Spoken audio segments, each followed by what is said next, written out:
When the apology took place, I was at high school and we all got called to the hall as a whole school, a whole cohort.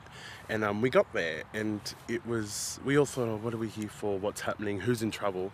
But it was to hear Kevin Rudd's speech about the national apology. And the amazing thing about that is that, all the Koori kids in the centre and in the hall were looking at each other. You could say we gave each other like the eye line and the wink, and we were all so proud and so happy and unified in our school.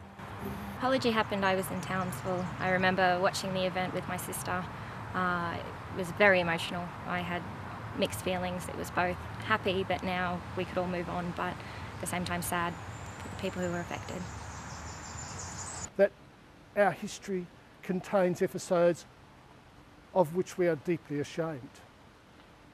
The idea that you could take Aboriginal and Torres Strait Islander kids away from their families simply because they're Aboriginal and Torres Strait Islander is abhorrent to people today. It should have been abhorrent to people then.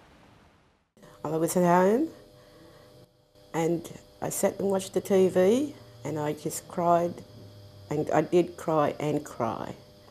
I thought it was the most loveliest thing. I never ever dreamed or thought a white man would stand there on the TV and say that, especially from what happened years ago. A tear came to my eye. The reason of that being because I thought of all the Aboriginal men that have committed suicide that I know, been in jail, that have died from substance abuse, and all of those bad things.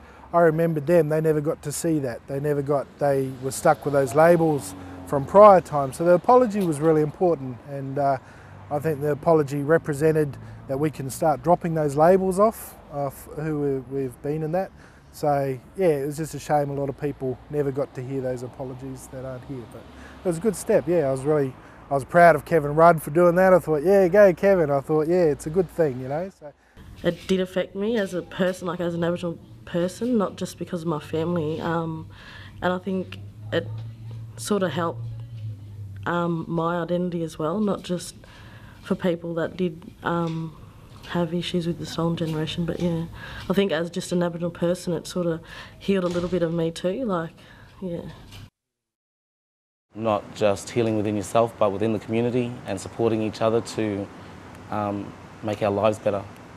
And I think that's what people forget, that the apology is not just about the Aboriginal community, it's about every community outside the Aboriginal community. We share this fantastic land together, we've got to work together. And I would hope that in 10 years' time that we're doing that better than what we are now.